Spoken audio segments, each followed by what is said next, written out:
Tudo bem com você? Esperamos que sim. Eu me chamo Tatiana Silva, sou responsável pelo Serviço de Escuta Psicológica Emergencial da Atem e hoje nós estamos em um momento muito especial, preparado especialmente para você.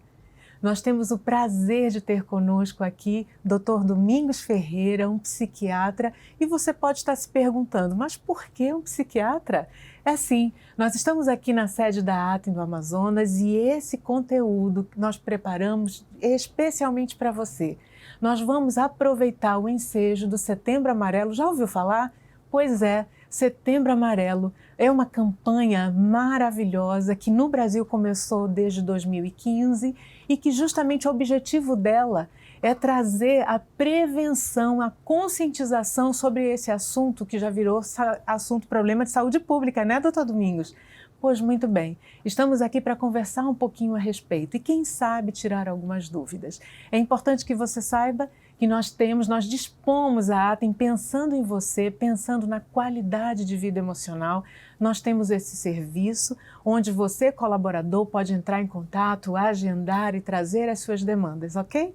Vamos então começar, doutor Domingos? Pois não, Tatiana. Seja sempre muito bem-vindo. Eu já me sinto bem-vindo, muito obrigado pelo convite. É um prazer e uma honra a gente estar aqui para falar de um tema tão importante e tão fundamental para a nossa sociedade. Perfeito. De cara, Tatiana, eu te digo assim, falar do Setembro Amarelo, a prevenção do suicídio, eu digo que é uma riqueza tão grande dessa campanha e é uma coisa que vem acontecendo apenas aí há 7, 8 anos, né, que é o tempo da campanha, em que nesse mês se iluminam monumentos, se fazem divulgações, as empresas se mobilizam. A gente pensar, nossa, nós estamos aqui num espaço empresarial para tratar de uma questão tão importante em que outros tempos alguém disse assim, não, isso não é problema nosso. Né? E hoje nós temos o avanço na compreensão de que o suicídio é um problema de todo mundo. É verdade. Né? Então a gente tem muita alegria de, apesar do tema ser difícil e complexo, às vezes pesado para quem escuta, mas de trazer assim, informação que ajude,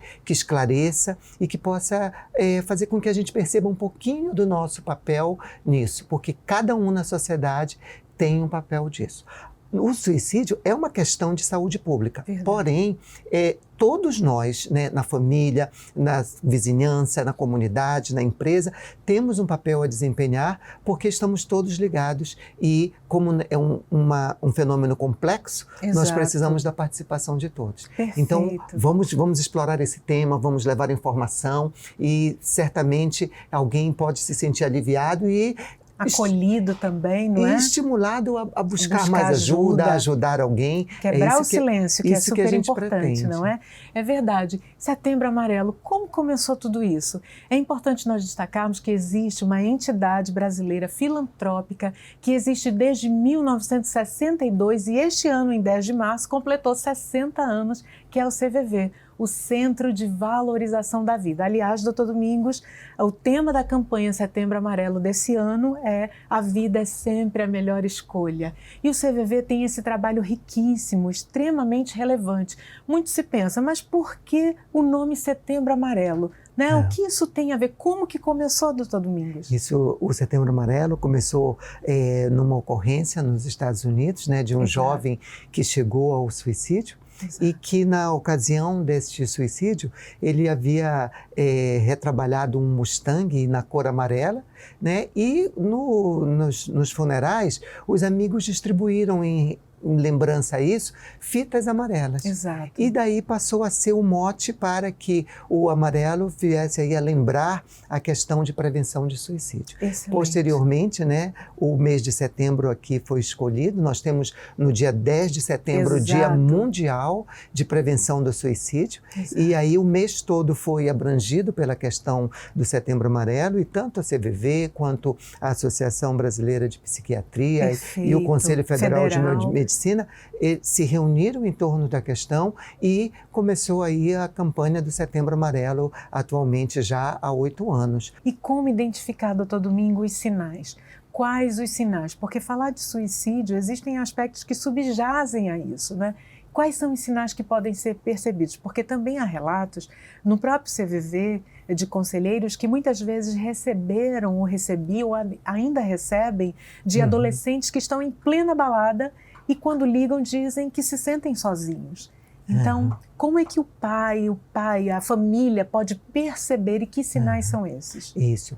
É uma questão bem importante para a gente ver os sinais, os indicativos de preocupação mais específica com uma pessoa, a gente tem que lembrar que a grande maioria dos que tentam e chegam ao suicídio, eles têm um problema mental, né? Depressão, ansiedade, uso de substâncias, esquizofrenia, outras psicoses, estão em quase 100% dos casos. Não vamos dizer 100%, Tatiana, mas é muito 90%. mais frequente aí, 90%, 95%, essa incidência de algum transtorno. Então, a gente vai perceber pelo isolamento, né? O discurso, né? Aquela pessoa antes mais alegre, agora desesperançada, as falas que dizem, olha, eu não aguento mais, eu queria sumir, né? Essa vida tá demais, eu queria dormir e não acordar mais. Às vezes a pessoa não diz, eu quero suicidar, eu quero tirar minha vida. Ela diz, eu queria sumir, eu não aguento mais, eu estou no meu limite. Né? E essa é uma frase que a gente ouve com muita frequência. Alguém dizendo, estou no limite. E esse é um bom sinal para a gente estar preocupado com alguém, para a gente começar a perceber na casa, o adolescente, a mudança de comportamento, né? O afastamento afetivo dos pais, às vezes o isolamento. Hoje já está tão comum que as pessoas estejam habituadas a esse afastamento, né? Cada um no seu celular, o filho num quarto, o pai no outro, e às vezes a comunicação já é tão empobrecida, e essa campanha também é um resgate para a gente se olhar, para a gente conversar mais em casa. Quem é que faz em casa uma reunião, né, familiar, semanal, mensal, que diz, vamos nos reunir aqui, né? Vamos desligar o telefone. Do alimento, né? Isso. Poder comer junto e se olhar e conversar. Às vezes a refeição, que era o espaço tão tradicional da família, porque agora o garoto está fazendo cursinho, o pai está no trabalho, sim, às vezes não dá, mas é possível. Né? Aí ali uma vez no mês, no domingo, chama a família a reunir, conversar, o olho no olho, a percepção. Que maravilhoso. Então, quem é que nota sinal de alerta? É quem está ligado com a pessoa. E você sabia que a nossa identidade ela é construída a partir do olho no olho? Como a máscara roubou isso de nós. Né? O tempo que nós passamos com máscara, você deixa de reconhecer o outro. Quantas vezes nós percebemos, mãe, doutor Domingos, que ao amamentar não olham para o bebê e não entendem a importância dessa troca de olhar, né? Na formação, na formatação dessa identidade. Então, muitas vezes está amamentando, chutando o cachorro, mexendo com o menino. Então, como viver diante disso? É verdade, Tatiana. A pandemia é um grande desafio para quem teve a Covid e para todo mundo que não teve. A gente encontra muita gente adoecida, né, sem não ter tido, e até mesmo pessoas que não tiveram perdas, não tiveram sinais, mas sofrem o impacto de toda essa situação, do afastamento, do medo, né, o receio. Nunca a questão transcendente ficou tão presente para nós, né? Parece que a morte foi inaugurada com a pandemia. Não tem ninguém que a gente possa dizer que é risco nulo de suicídio. Exato. Né? Então, todas as pessoas têm limitações e dificuldades.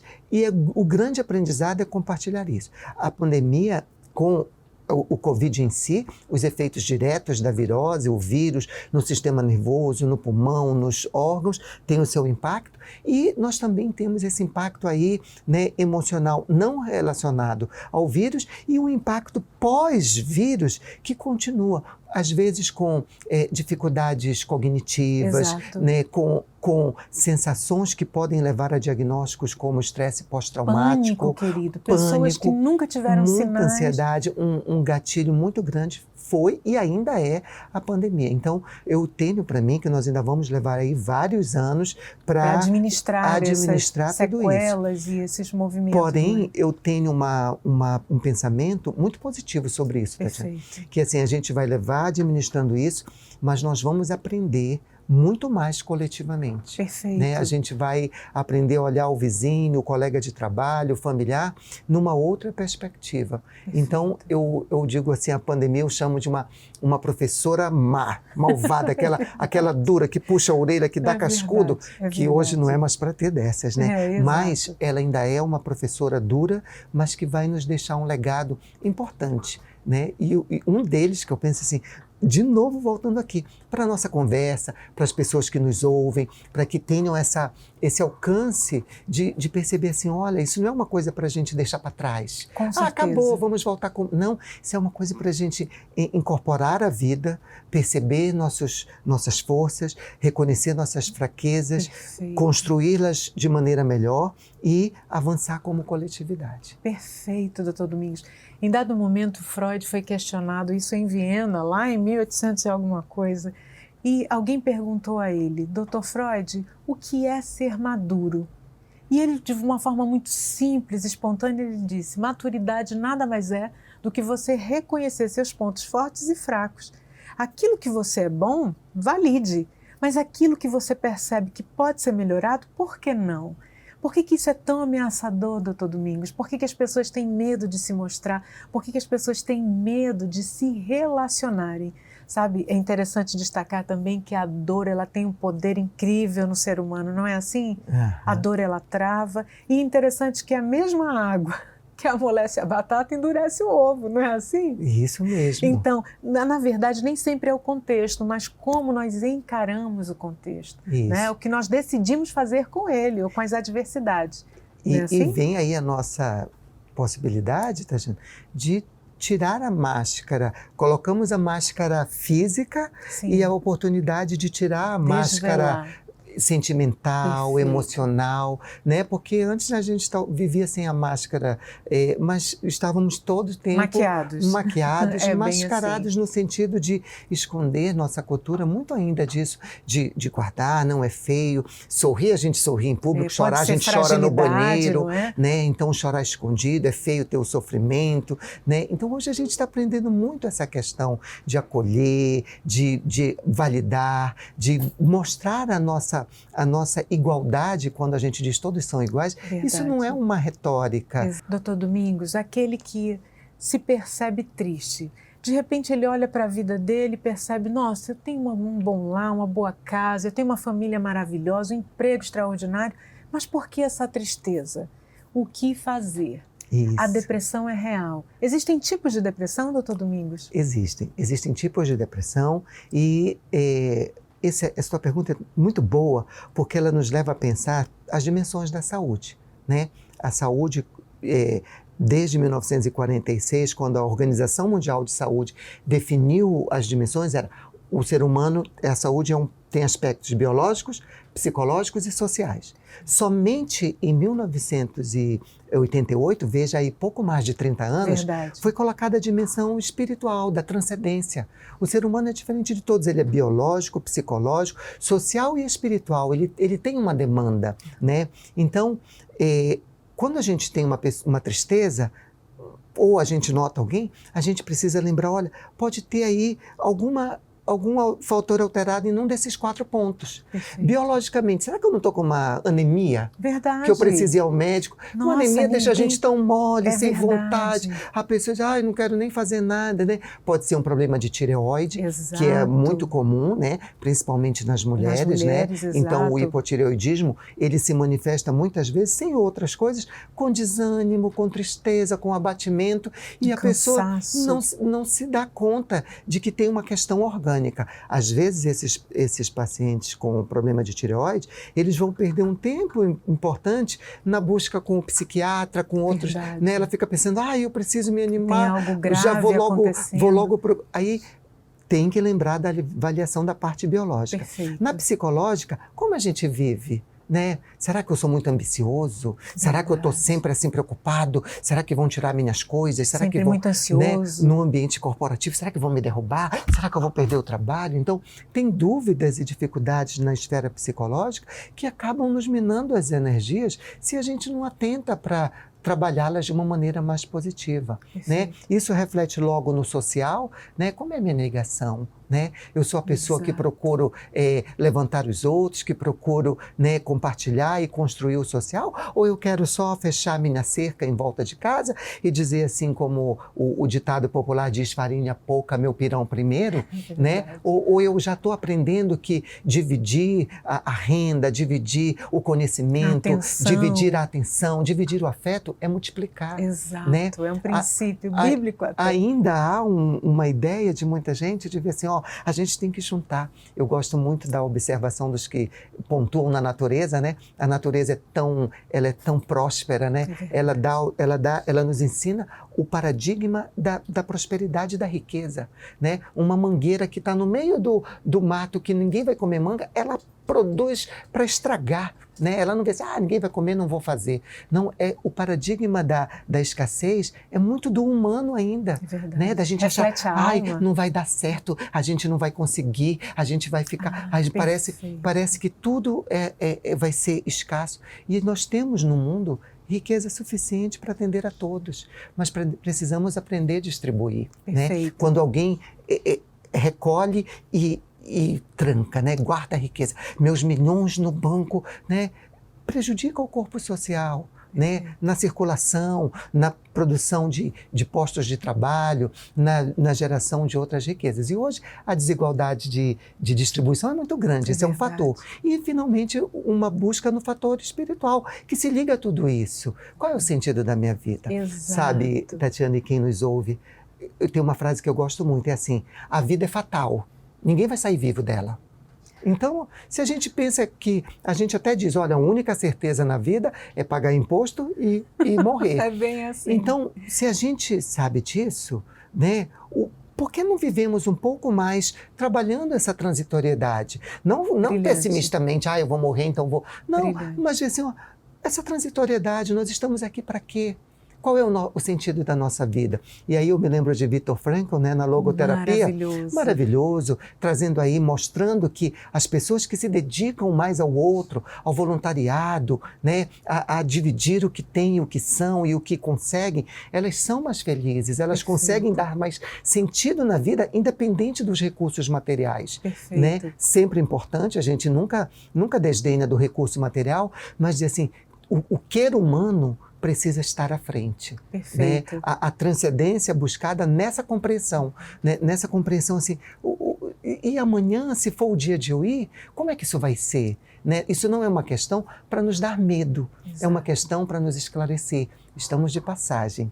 A questão de compreender, pensar e refletir o suicídio tem o grande ganho de nos resgatar para uma reflexão da vida nossa, de cada um. Né? Não são aqueles ali que estão talvez com a ideia suicida, somos todos nós, porque todos somos alcançados pela ação uns dos outros.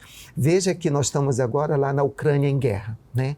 E eu ainda ouço pessoas dizendo assim, isso aí não tem nada a ver com a gente. Nossa. E de entender, nossa, o vírus que começou ali, passou para cá, foi para lá. E chegou aqui. A dificuldade do meu vizinho, se ela não é minha hoje, mas a gente pode esperar que na grande cadeia dos acontecimentos, ela nos atinge. Por isso o dever de participar no corpo social, na vida, na família, na empresa, no colega de trabalho, no estranho na rua, para a gente oferecer um pouco mais e lá na frente a gente está prevenindo muito suicídio. Aprender e ensinar a pensar, a projetar e construir o pensamento, e aí através também da afetividade, é o grande desafio. Que a gente vai fazendo a partir da campanha, observando uns aos outros, procurando os elementos que também são de prevenção, né? Atividade física. Perfeito. Né? Atividade física, até muitas empresas já procuram oferecer um espaço da ginástica laboral, excelente. De lembrar, olha, isso é uma coisa importante. Exato. Não é só ter o trabalho, é ter também qualidade de vida. Perfeito. A questão da alimentação, né? A nutrição ficou aí muito tempo relegada. Hoje de saber assim, olha, é importante, né? Alguém diz até, a gente é o que a gente come em certa dimensão. Precisamos ter fato. Atenção, né? As conexões sociais, né? A gente às vezes, eu tenho um trabalho, eu tenho procurando muito trabalho. Esquece aquele contato social, né? O aniversário da família, o almoço com a família, tudo isso tão importante também, fatores de proteção. O estudo sempre, né? Estimulação cognitiva, mental, né? Procurar aprender uma coisa nova, né? Estar ativo, né? A gente tem infelizmente, Tatiana, uma questão que é assim, muita gente entra no primeiro dia de trabalho pensando assim, eu quero ver quando é que eu vou entrar de férias. Quando chega as mesmo. férias, ela já pensa assim, ai, quando é que eu vou me aposentar? Exato. E a gente vê assim, não, isso é um pensamento muito limitado. Exato. Né? Então, a vida é muito mais do que isso. Perfeito. Nossa, que assunto rico, não é? E é um assunto que não se esgota, querido. Vocês já perceberam isso, não é assim? Doutor Domingos, muito obrigada. Obrigada por sua contribuição, obrigada por sua dedicação. Você que é um profissional maravilhoso, um querido. Obrigada, Atem, agradece, seja sempre muito bem-vindo aqui. E nós queremos dar uma palavra para você. Você, querido, que está acessando esse material hoje, é um momento de reflexão, sim. É um momento onde você também percebe o quanto você é importante, o quanto a Atem também se preocupa e se importa com o seu bem-estar. Você não é só aquele que colabora em uma instituição. É necessário nós entendermos que a gente volta para casa. E lembre-se, Deus tem planos de paz a seu respeito.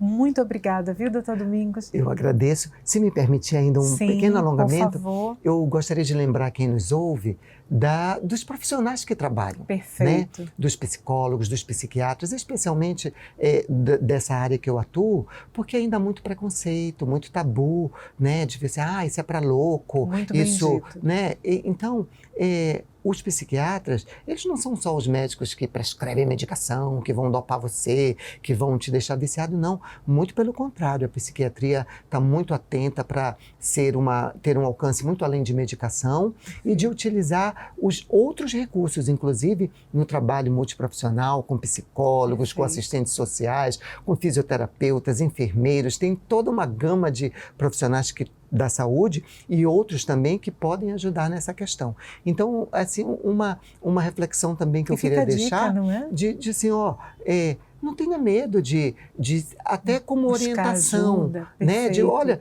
eu estou vendo meu filho está assim, talvez eu não sei o que fazer. Procura um psicólogo para buscar uma orientação, procura um psiquiatra para buscar uma orientação. Os estudos mostram, Tatiana, que 80% dos pacientes que tentam, das pessoas que tentam suicídio, não procuraram profissionais de saúde mental, mas procuraram algum profissional de saúde.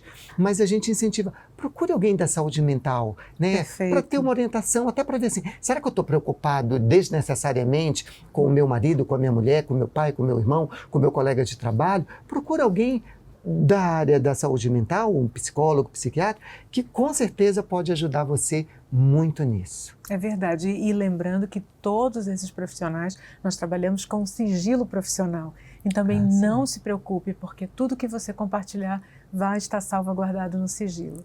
Ok? Uma boa tarde, obrigada, querido. Poxa, e até o próximo, eu quero te dizer assim, Tatiana, muito, muito obrigado. Nós porque agradecemos. eu entendo assim, eu agradeço a você, agradeço a essa iniciativa da Atem, né, de trazer dentro do contexto, isso é uma coisa luminosa. Eu quero dizer para você que a gente reputa isso numa dimensão assim realmente luminosa. Acho que assim a inspiração do universo está nessa empresa quando procura oferecer isso aos seus colaboradores, quando traz o tema, quando, sabe, isso é muito incrível e eu quero agradecer demais a possibilidade de ter participado aqui querido, com você. Muito obrigada. Obrigado. A honra é nossa, viu? Até lá!